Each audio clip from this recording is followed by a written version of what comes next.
What's going on, everybody? How y'all doing? So I did a video a few days ago about a question I got, and the question was about my 5 most inspirational, motivational books that influenced my mindset, chakra, my way of life, right? And if you watch my video, my content, you know what that mindset is.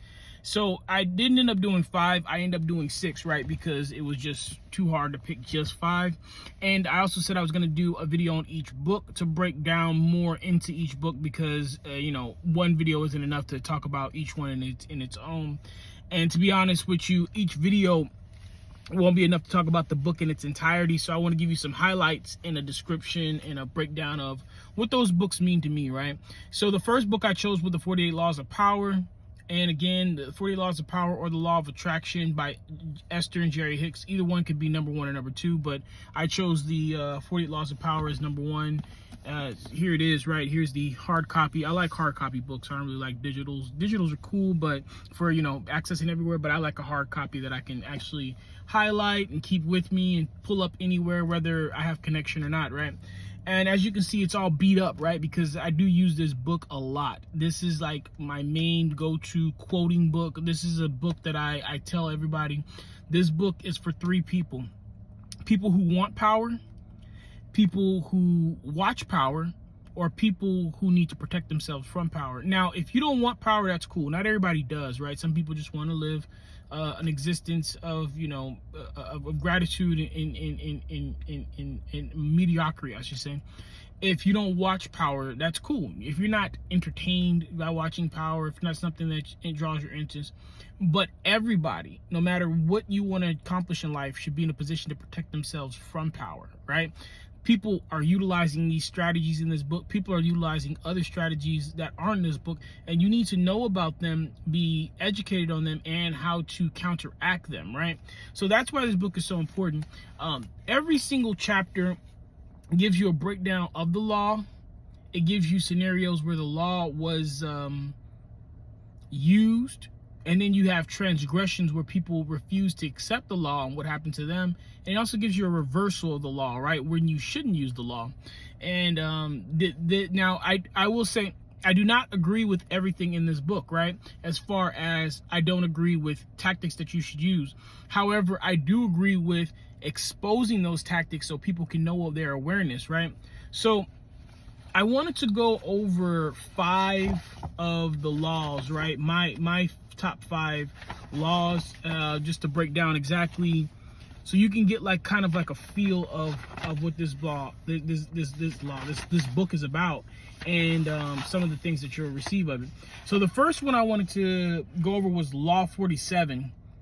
Do not go past the mark you aimed for. In victory, learn when to stop. So the moment of victory is often the moment of greatest peril.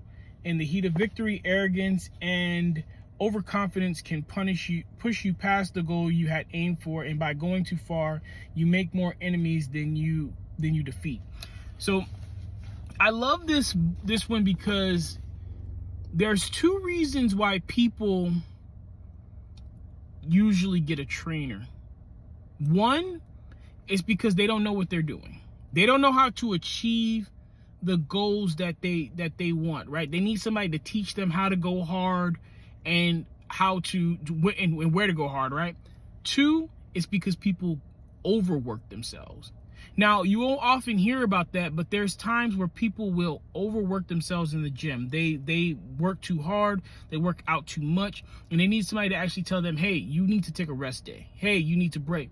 This law emphasizes that. Going past your mark can overextend yourself. Going past your mark can put you in perilous places, because when you go past your mark, when you go past your goal, you haven't taken time to reassess. You use resources, you use different avenues, different tools, different mindsets to get where you're at. And now you need to take time to replenish those resources, replenish that mindset, rest yourself. When the equivalency is fighting one championship match 1 week and then 2 weeks later fighting another one. This could be the end of your title reign if you don't take the appropriate time to rest, right? The same equivalency could be going back to back in degrees. You know, you just finished your bachelor's, now you're going to go for your master's, right? Instead of giving yourself time, and then you end up getting burnt out. Same thing with a job, working too many days in a row, not taking go on with countless and countless analogies on why going past your mark is one of my favorite laws, right? One of my top ones. So I don't want to spend too much time there because I could spend all day, right? But let's go to the next one because it's already going to be a long video. I can tell you that right now. And one of my next top favorite laws is going to be law number 10. Infection. Avoid the unhappy and unlucky. You can die from someone else's misery. Emotional states are as infectious as diseases. You may feel you are helping the drowning man, but you are only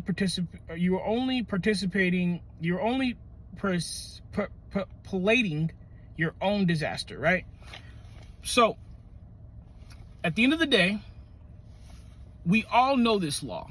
We all use this law. We all practice this law, but we didn't know.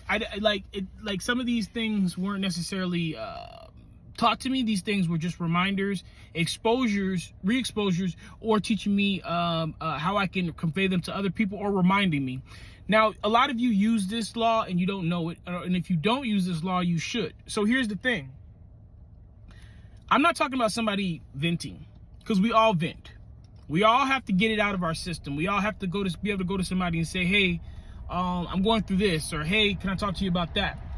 I'm talking about the person that no matter what's going on in their life, no matter how blessed they are, no matter if they just got a promotion, demotion, no matter how sun and shiny it is or how rainy and down it is, this person always has something negative to say. That type of person you need to avoid. I preach and teach this law so much. My thing is, if you tell me who your friends are, I can tell you who you are.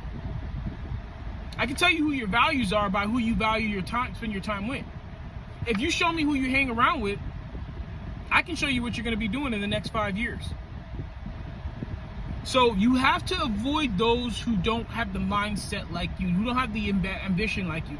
This isn't to say every single interaction you have has to be with somebody who's uplifting. This isn't to say that every single interaction you have is going to be pleasant. But you should limit the time that you choose to spend around people who are constantly trying to be negative and bring you down. It's just simple dynamics of you wanting to elevate yourself. You don't elevate yourself by sinking down and surrounding yourself with people who don't want to be elevated, who are not only comfortable at staying where they are, but they're even comfortable with bringing you down with them and sinking lower. Anybody who loves you is going to do nothing but help you build you up and inspire you and support your goals, right? So the next law is going to be law number 7. Get others to do the work for you, but always take the credit. Now, as soon as I say that, right, it sounds malicious. It sounds horrible, because it's like, you're going to take the credit for somebody else's work? Like, that's just wrong. However, there's people out there who use this. I remember when I first heard this law, I thought about 5 managers that I've worked under in my lifetime who use this same tactic. Now, the thing is, I know 5 managers who've done it, and I know 2 of them who've done it right. Because at the end of the day, you can't do all the work yourself. As a leader, you have to get other people to do the work. But a good leader gives credit to other people when they do the work.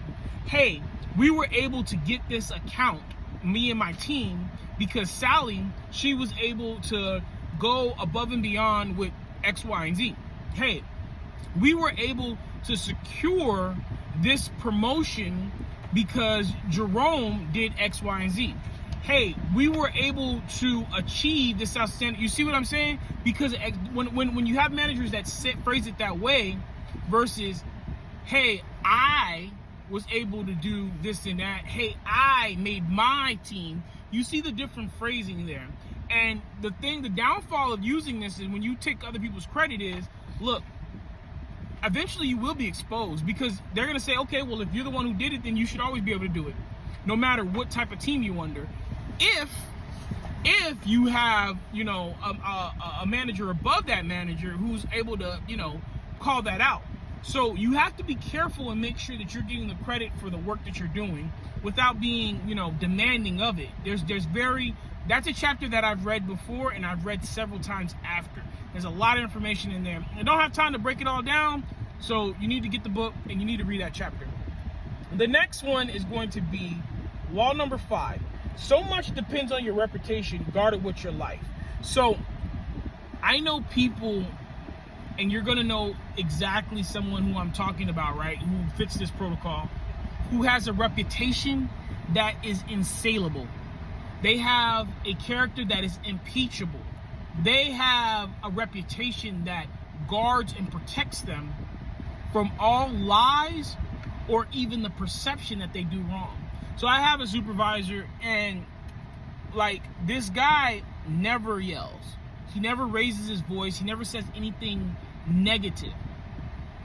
The advantage of that is, now if I was to go and say, hey, this person cursed me out, called me every name out of my book, there's only going to be 2 responses. One, you're going to say, well, what did you do to make him do that? Because he never does that. Or 2, you're going to say that I'm lying. You're not going to believe me. And it could be 100% fact that he did this and I did nothing to agitate or provoke it. But because his reputation is that he's never done anything like that, because his reputation is one that he's unsaleable, unpreachable, he has integrity, nobody's going to believe what I'm saying. That's the power of reputation. That is the power of honing your reputation. And it's a very hard thing to do. Your reputation, every time you start somewhere, is usually horrible. People usually will believe the worst about you. People will usually assume the worst about you. They're only going to hold you to the level, to the lowest person that they can relate to. So let's say they had a relation to 5 people who are from the Fire Nation, right? Well, 1, 2, 3 could be good, 4 could be mediocre, and 5 could be bad. So they're going to hold you to number 5. They're going to say, at the worst, he's probably going to be a good person. At the best, he's going to be probably a good person. But at the worst, he's going to be that bad person. So they're going to be preparing themselves for that bad person. So that's your reputation starting off. And it takes a lot for you to climb and to build on top of that to get people to actually see for who you are. The benefit of that is, once you do, your reputation will protect you from lies, from mistreatment. Your reputation will even protect you from mistakes that you made. And there's a very good story in that chapter about a general who made a mistake. You should go read it. It's awesome.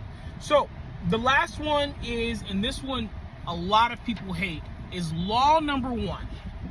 Never outshine the master. And the reason it's one of my favorites is because a lot of people don't know how to be good subordinates.